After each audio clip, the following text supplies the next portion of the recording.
It is midday. The task of herding is about to begin.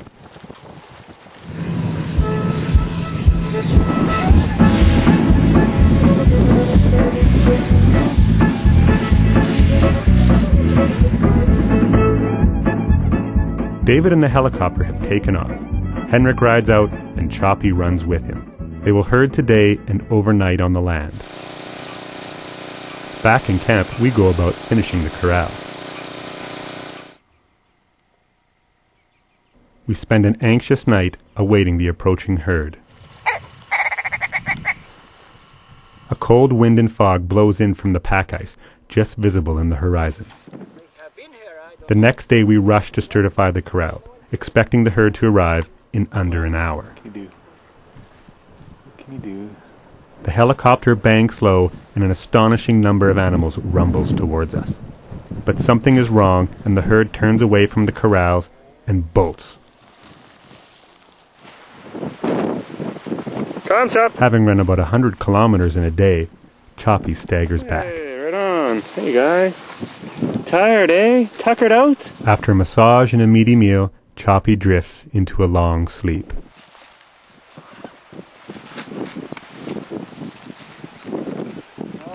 The men regroup and refuel.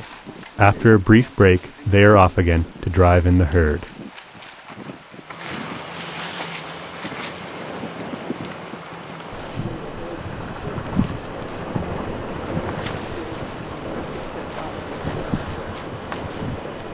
Pilot's getting good training.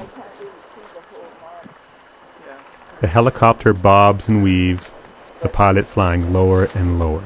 This time, the herd must get in the corral. We run the fence across, and we have succeeded in rounding up the reindeer. With the herd in, we will now begin the task of harvesting the antlers. But first, some lunch. How long you?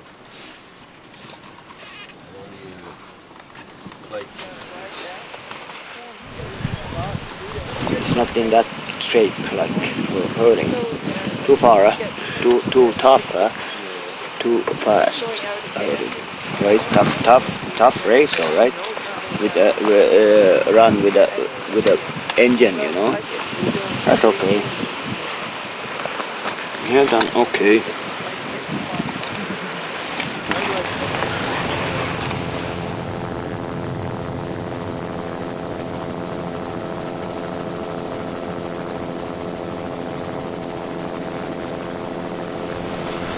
We were unlucky with that fog came in 11 o'clock and we began to push the reindeer and work with them. So in the morning when we get up and begin to find, it was scattered all over. Hard to get them back together again, eh? Yeah, hard to find everyone. Like you can get the main herder right, but that's okay. I think we got pretty much close to go on this too, but. Not as many as you hoped. No, not actually, no way. Inside the corral, we get behind the reindeer and move them towards the gate. And though this is very close quarters, the reindeer will step aside obstacles and leave room for a person to walk amongst the herd. Closer to the gate, we count off 50 or so, and we form a line holding a piece of burlap at arm's length. If one will lead, the others will follow. A big buck can jump over our reach, and it can take many tries to load the pens. These animals do not live behind the confines of a fence. Though called domestic, this herd has a wild disposition. Most of the time, they live as their cousins, the caribou. Bruised by their hooves and their horns, breathing their hair, we will work 18-hour days getting the deer through the chute. The economic opportunity of this herd is limited, and presently there is a very small market for reindeer meat. This herd's income comes solely through antler production for Asian medicine. All animal husbandry has its unpleasant aspects.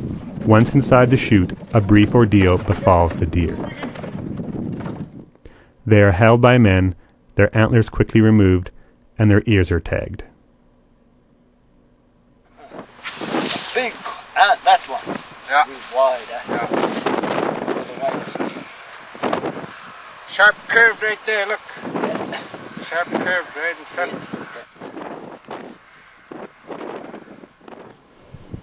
On the third day, there is no water left in the corral. Big one. We open the door and drop the fence, setting the reindeer free.